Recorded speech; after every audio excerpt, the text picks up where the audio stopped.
The first light of dawn was coming through the windows when everyone was finally assembled in the library. Amy either saw Myra spring and said, "It's him, that's who we saw on our balcony. I can tell by the type of his tape he is wearing." "That's right," said Miss Mallet. "Myra Sprague was pretending to be Count Kisscula. He wanted to frighten us all away so he could keep the castle for himself."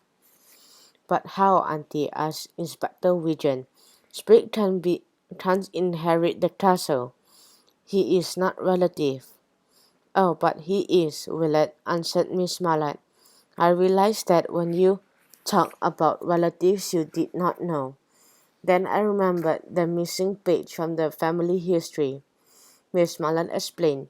"It was torn from the book by someone who did not want to be recognized, and that had to be Mario Sprague, because only he did not claim to be a relative. I also remembered that you counted 14 umbrellas. There are only 13 relatives." Everyone gasped. Miss Mallet continued. "That meant that Sprague had merely pretended to leave the castle. He returned later and replaced his umbrella on the rack." "But what about the Dalek, Auntie?" asked Inspector Wiggin. "Good question," Miss Mallet answered.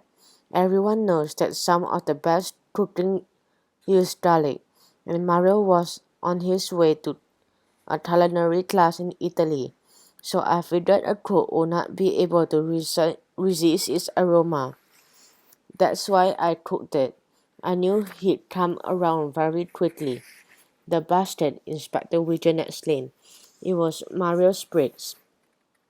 Miss Mallet turned to Mario Spriggs and said, "Where are Cousin Effie and Jim Till? You got rid of them because Cousin Effie recognized you and Jim Till saw your name in their family history. Confess."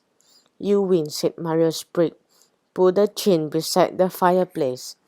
When the chain was put, the fireplace moved forward, and out came Cousin Effie and Jim Till.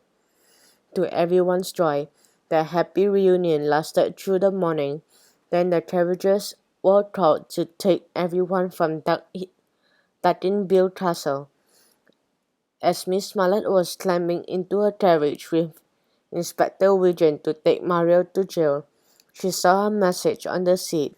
She read the message and showed it to her nephew. Inspector Wiggin said, "Who wrote this? Who's playing pranks?" "I don't know," Willett answered Miss Mallet. "But it positively makes me shudder.